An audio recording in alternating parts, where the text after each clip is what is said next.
welcome back to my YouTube channel. In this video we are going to study about nutrition, biochemistry. Okay, so what is nutrient? Nutrients are substance that the body require for its normal functioning, growth, development and overall health maintenance. Okay, तो nutrition हमारे body के लिए बहुत ज़रूरी होते हैं. हमारे body की फंक्शनिंग, ग्रोथ, डेवलपमेंट सब न्यूट्रिशन से ही होता है. ओके, तो न्यूट्रिएंट को क्लासिफाई करते हैं हम दो पार्ट्स में, मैक्रोन्यूट्रिएंट्स और माइक्रोन्यूट्रिएंट्स. मैक्रोन्यूट्रिएंट्स यानी जो हमारे बॉडी को ज़्यादा अमाउंट में रिक्वायर होते हैं. ओके, और माइक्रो मीन्स जो स्मॉल क्वांटिटी, विटामिन्स और मिनरल्स. मैक्रो में कार्बोहाइड्रेट, प्रोटीन, फैट और वाटर. अभी कार्बोहाइड्रेट के बारे में पढ़ेंगे. Carbohydrate are the chief source of energy, contribute to 60 to 70% of the total caloric requirement of the body. हमारे बॉडी की मेन एनर्जी सोर्स कार्बोहाइड्रेट ही है. ये 60 to 70% हम बॉडी में हम इसकी रिक्वायरमेंट होती है. 1 gram of carbohydrate provides 4 kilo calories of energy. 1 gram 4 kilo calorie provide करता है एनर्जी. ओके, इसके सोर्स है grains, wheat, rice and all. Fruits में apple, banana and all. Vegetables सारे, dairy products, milk and all, sugars. Okay, तो ये है इसके सोर्स. अभी पढ़ेंगे हम प्रोटीन के बारे में. Proteins are also called body building foods. मतलब प्रोटीन हमारी बॉडी, मतलब हमारे बॉडी की जो सेल्स है वो माइक्रोस्कोपिक लेवल पे देखेंगे तो प्रोटीन ही ज़्यादा, प्रोटीन से ही बनती है. तो फिर हमारे बॉडी की बिल्डिंग ब्लॉक बोलते हैं इसको, प्रोटीन को. Okay, 10 to 15% of the total body energy is derived from protein. 10 to 50%, 15% है ये सबसे ज़्यादा. फर्स्ट आते हैं कार्बोहाइड्रेट, सेकंड आते हैं प्रोटीन्स. ये भी 1 gram protein 4 kilo calories provide करता है एनर्जी. इसके सोर्स है एनिमल सोर्स है मीट, फिश, एग, और प्लांट सोर्स है पल्सेस यानी दाल, beans, brown rice, oats and nuts. Okay, अब हम पढ़ेंगे फैट के बारे में यानी लिपिड्स के बारे में. Important for energy storage, cell structure and absorption of fat soluble vitamins. Okay, fat soluble vitamin के लिए एक तो ज़रूरी है, एक हमारी एनर्जी स्टोरेज के लिए भी फैट ज़रूरी है, और सेल के स्ट्रक्चर में, मतलब सेल के स्ट्रक्चर यानी सेल की वॉल वगैरह, सेल वॉल वगैरह सब फैट से बनी होती है ना, इसलिए ये कंट्रीब्यूट करता है 15 to 50% of bodies energy requirement. 1 gram of lipid provides 9 kilo calories of energy. Fat 1 ग्राम से 9 किलो कैलोरीज एनर्जी प्रोवाइड करता है, यानी इससे ज़्यादा एनर्जी मिलती है. इसके सोर्स हैं cheese, butter, milk, egg yolk, vegetable oils and avocado. Okay, अभी हम पढ़ेंगे वाटर के बारे में. Water is a crucial nutrient of human body. It doesn't provide energy like macronutrients. मतलब ये एनर्जी प्रोवाइड नहीं करता है मैक्रोन्यूट्रिएंट्स, कार्बोहाइड्रेट, प्रोटीन, फैट की तरह, लेकिन plays essential role in maintaining various physiological function like hydration. एक तो बॉडी को हमारे हाइड्रेशन प्रोवाइड करता है. हमारी बॉडी में ज़्यादातर 93 to 97% हमारी बॉडी वाटर से ही बनी है, इसलिए हमारी बॉडी में वाटर ज़्यादा ज़रूरी है.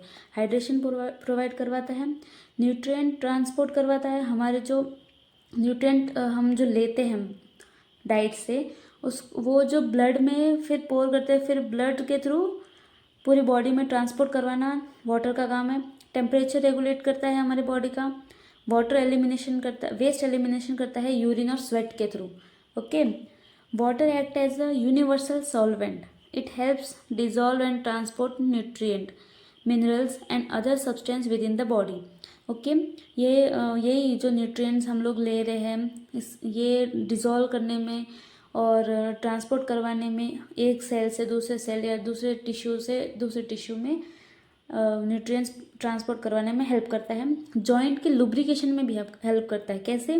साइनोवियल फ्लूइड होता है, जो जॉइंट के बीच में साइनोवियल फ्लूइड होता है, जो जॉइंट को लुब्रिकेट करता है, उसमें भी वाटर का मेन रोल है. ओके, तो अभी पढ़ेंगे हम मिनरल्स के बारे में. माइक्रोन्यूट्रिएंट्स, मिनरल्स के बारे में पढ़ेंगे. Minerals are inorganic elements that play a major role in various physiological function within the body.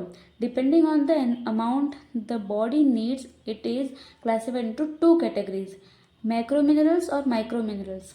Macro minerals यानी मेजर एलिमेंट्स, मेजर मिनरल्स, और micro minerals means trace element, trace minerals. Okay, तो हम इसके बारे में इसकी क्लासिफिकेशन पढ़ेंगे। सबसे पहले मैक्रो मिनरल्स पढ़ेंगे हम। मैक्रो मिनरल्स में आते हैं calcium, phosphorus, magnesium, sodium, potassium, chloride और सल्फर। माइक्रो मिनरल्स में आते हैं iron, zinc, copper, iodine, selenium, manganese, fluoride, chromium और मोलिब्डेनम। ओके, अब विटामिन्स के बारे में पढ़ेंगे। Vitamins play crucial role in growth, development and overall health. Okay, हमारे ये भी सेम ग्रोथ और हमारे बॉडी डेवलपमेंट के लिए विटामिन्स ज़रूरी हैं। भले ही ये माइक्रो न्यूट्रिएंट्स में आते हैं, लेकिन थोड़ी भी इसकी अगर कमी हुई तो कोई ना कोई हमारे में बीमारी हो जाती है। जैसे स्कर्वी विटामिन सी की कमी से होता है। रिकेट्स विटामिन डी की कमी से होता है, हाँ विटामिन डी की कमी से। कैटरेक्ट्स विटामिन ए की कमी से होता है ना। अभी vitamins are micronutrients that support numerous biochemical reactions. Vitamin are classified into 2 main categories based on their solubility. Vitamin को सॉल्युबिलिटी के आधार पे 2 भागों में डिवाइड किया है। वाटर सॉल्युबल जो कि वाटर में सॉल्युबल है, फैट सॉल्युबल जो कि फैट में सॉल्युबल है। ओके, वाटर सॉल्युबल में देखेंगे विटामिन सी, एस्कॉर्बिक एसिड बोलते हैं उसको, और vitamin B complex. B complex में आते हैं thiamine B1, riboflavin B2, niacin B3, pantothenic acid B5, pyridoxine B6, biotin B7, folic acid B9 और cobalamin B12। Okay, fat soluble में आते हैं विटामिन ए जिसको रेटिनॉल भी बोलते हैं, विटामिन डी जिसको कैल्सीफेरॉल भी बोलते हैं, विटामिन ई टोकोफेरॉल, और विटामिन के फाइलोक्विनोन और मेनाक्विनोन। ओके, अब हम पढ़ेंगे रेस्पिरेटरी क्वेश्चन के बारे में। रेस्पिरेटरी क्वेश्चन क्या होता है? It is defined as the ratio of volume of carbon dioxide produced to the oxygen consumed. हमारे बॉडी में जो भी मेटाबॉलिक रिएक्शंस होती हैं उसमें रेस्पिरेटरी क्वेश्चन किसको बोलते हैं? कितने ऑक्सीजन कंज्यूम हुए और कितने कार्बन डाइऑक्साइड प्रोड्यूस हुए, उसको बोलते हैं रेस्पिरेटरी क्वेश्चन।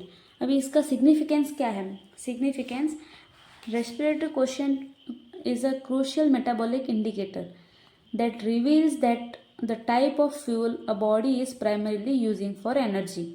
ठीक है, हमारी बॉडी की प्राइमरी एनर्जी रिक्वायरमेंट किससे ज़्यादा मिलती है वो हमारा रेस्पिरेटरी क्वेश्चन बताता है।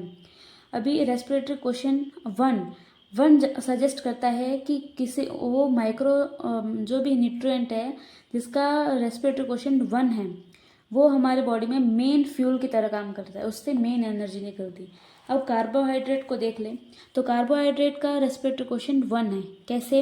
रेस्पिरेटरी क्वेश्चन का फॉर्मूला होता है RQ = carbon dioxide produced upon oxygen consumed. Okay, oxygen utilised.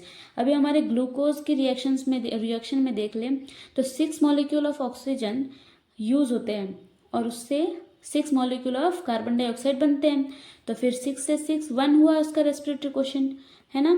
ऐसे ही फैट का होता है 0.7, प्रोटीन्स का होता है 0.8, अल्कोहल का होता है 0.66 और मिक्स डाइट का होता है 0.85। ओके, अब हम पढ़ेंगे utilisation of energy in normal person. There are 3 process to meet fuel demand of the body.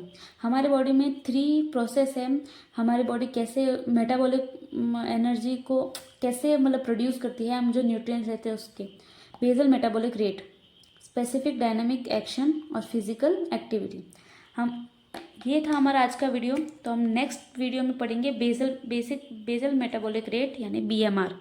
Okay, so stay tuned. Thank you.